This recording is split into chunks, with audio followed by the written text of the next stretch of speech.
అందరికీ నమస్కారం అండి. Welcome to our channel Shatakshar. మరి ఈ వీడియో ఏంటంటే చిత్తూరు జిల్లాలో ఉన్న కాణిపాకం శ్రీ వరసిద్ధి వినాయక టెంపుల్ చూద్దాము. సో ఇది స్టార్టింగ్లో ఎంట్రన్స్ చాలా బాగుంది. ఇక్కడ వినాయకుడు చూడండి. సో ఇక్కడ నుంచి ఇందాక చూసాం కదా మనం, అక్కడ నుంచి ఇక్కడ లోపల వెళ్ళడానికి ఒక 3 కిలోమీటర్స్ ఉంటుంది. ఇది మెయిన్ ఎంట్రన్స్ అనమాట టెంపుల్కి. ఇక్కడ నుంచి టెంపుల్కి సంబంధించినవన్నీ ఉంటాయన్నమాట. షాప్స్, రెస్టారెంట్స్, హోటల్స్, రూమ్స్ అన్నీ ఇక్కడ స్టార్ట్ అవుతాయి. సో ఇక్కడంతా అవే అనమాట. సో ఇలా వెళ్తూ ఉన్నాం మేము కూడా.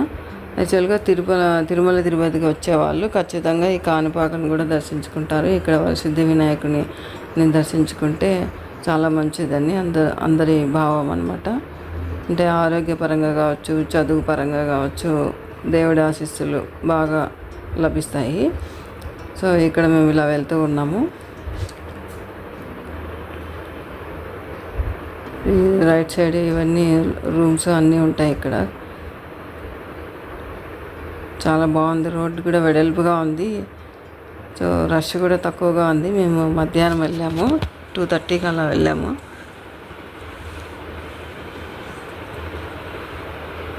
యాక్చువల్గా తిరుమలకి వచ్చిన వాళ్ళు మాత్రము మెయిన్ ప్లేసెస్ తిరుచానూరు, కాణిపాకము, ఇంకా కాళహస్తి దర్శించుకుంటూ ఉంటారు. సో ఇది పార్కింగ్ ప్లేస్ ఇది. సో ఇక్కడ బస్ స్టాండ్ ఉంటుంది. బస్ స్టాండ్ పక్కనే పార్కింగ్ ప్లేస్ అటు సైడ్ ఉంటుంది, ఇటు సైడ్ కూడా ఈ హోటల్ ముందు కూడా ఉంటుంది అనమాట. పార్కింగ్ మాత్రం ప్లేస్ చాలా ఉంది. సో ఇది బస్ స్టాండ్. ఈ బస్ స్టాండ్కి అటు సైడ్ కూడా ఉన్నాయి చూడండి. బస్ స్టాండ్ కూడా చాలా కంఫర్ట్గా ఉందన్నమాట. ఎక్కడికో నడిచి వెళ్ళాల్సిన అవసరం లేదు. గుడి ముందరే బస్ స్టాండ్ ఉంది. సో ఇదొక హోటల్, SVVS హోటల్. అది తేజ టీ స్టాల్. ఇవి రెండు గుడి ముందే ఉంటాయి బయట. ఇంకోటి ఏంటంటే ఇక్కడ ఒక ఇట్లా వెళ్తున్నప్పుడు ఇది ఒక బోర్డు ఉంది కదా, ఇది అర్ధగిరి ఆంజనేయ స్వామి టెంపుల్గా అటు నుంచి వెళ్ళొచ్చు అనమాట. అందుకని అక్కడ బోర్డు పెట్టినారు. మేము స్టార్టింగ్లో తెలియదు, మాకు జస్ట్ బోర్డు చదివాను అంతే నేను.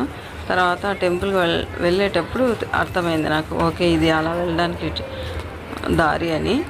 సో ఈ గుడి ఉంది కదా, ఈ గుడి నుంచి ఇలా లెఫ్ట్ సైడ్ వెళ్తే అర్ధగిరికి వెళ్ళడానికి ఒక దారి ఉంటుంది అనమాట. అక్కడ కొంచెం కన్ఫ్యూజన్గా ఉంటుంది. అక్కడ ఎవరినైనా అడిగి వెళ్ళాలి. బస్ స్టాప్ ముందే ఉంటుంది అనమాట దారి. సో ఇవన్నీ షాప్స్. ఇక్కడ టెంపుల్కి వెళ్ళాలనుకునే వాళ్ళు కొబ్బరికాయలు అన్నీ ఇక్కడే కొంటుంటారు.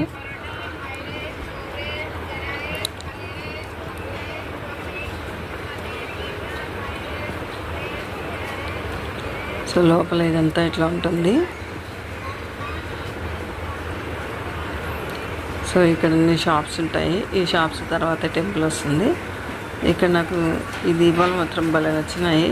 వెళ్ళేటప్పుడు కొనుక్కుందాం అనుకున్నాను కానీ మర్చిపోయినాను అనమాట. ఎంత బాగున్నాయి అసలు. నేను చాలా మిస్ అయ్యాను అనిపిస్తుంది.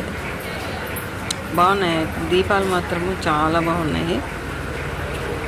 ఏదైనా ఫెస్టివల్స్ అప్పుడు పెట్టుకుంటే బాగుంటుంది అనుకున్నాను కానీ మర్చిపోయినాను.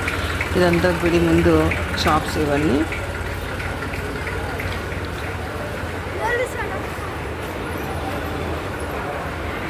ఇక్కడ లెఫ్ట్ సైడ్ టికెట్ కౌంటర్ ఉంటుంది.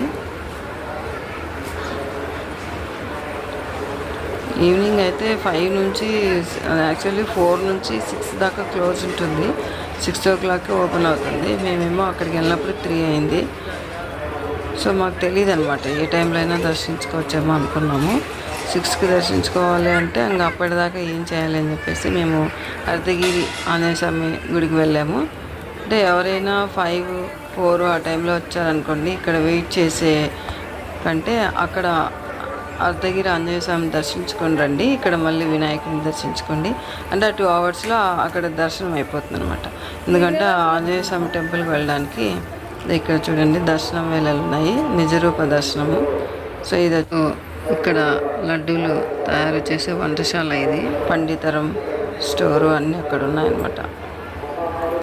సో ఇదంతా టికెట్ కౌంటరు అక్కడ ఉండేది. అట్లా కొంచెం ముందుకు వెళ్తే అక్కడ అన్నప్రసాదం కూడా ఉంటుంది. ఈ టికెట్ కౌంటర్ తర్వాత అన్నప్రసాదం బిల్డింగ్ వస్తుంది. ఇక్కడంతా టెంపుల్ ముందు, ఇదంతా అదంతా టెంపుల్ ముందే అనమాట ఇవన్నీ. సో ఇదే అనమాట టెంపుల్ మెయిన్ ద్వారము. 4-5 వచ్చిన తర్వాత అర్ధగిరికి వెళ్ళి ఆంజనేయ స్వామిని దర్శించుకోండి. ఎందుకంటే మళ్ళీ ఇక్కడ దర్శనం చేసుకుని అక్కడికి వెళ్ళే లోపల చీకటి పడుతుంది, చాలా ఇబ్బందిగా ఉంటుంది, కష్టం అనమాట చీకట్లో అక్కడ. అందుకని చెప్పేసి ముందే లైటింగ్లోనే అర్ధగిరి ఆంజనేయ స్వామిని దర్శించుకొని వచ్చి ఇక్కడ వినాయకుడిని దర్శించుకోండి. 6 o'clock వస్తే మాత్రం డైరెక్ట్గా దర్శనానికి వెళ్ళొచ్చు. ఇదనమాట వీడియో. సో వీడియో నచ్చినట్లయితే లైక్ చేయండి. ఫస్ట్ టైం చూస్తున్న వాళ్ళైతే సబ్స్క్రైబ్ చేసుకోండి. Thank you for watching. Bye.